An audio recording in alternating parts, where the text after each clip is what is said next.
first example is BitTorrent.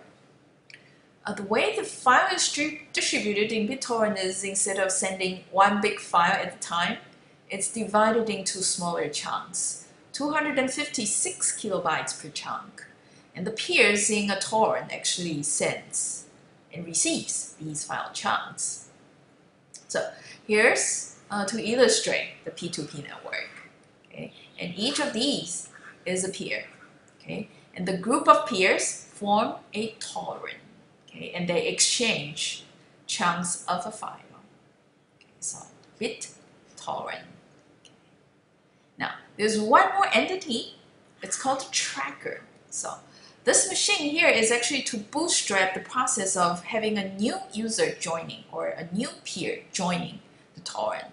So when Alice arrives, for example, what the system does is to first, okay, contact the tracker, and then tracker in return, okay, giving Alice a list of the peers. Okay.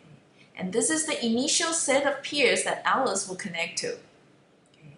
Now, once Alice is connected to the torrent, then Alice can try to explore other peers and then re-establish connections to these other peers.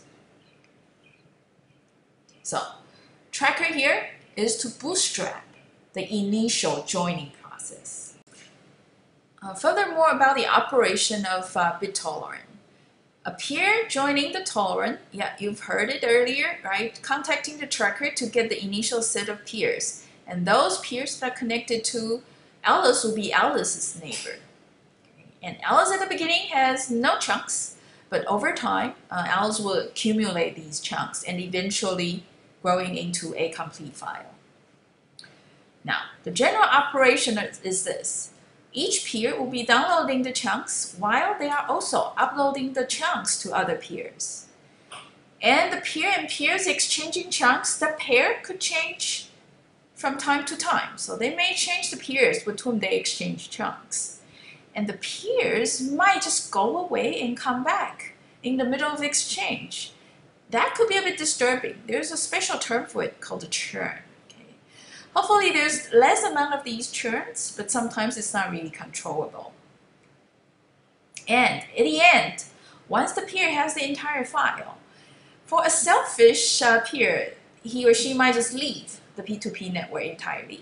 For those who are more considerate, they might remain on the torrent.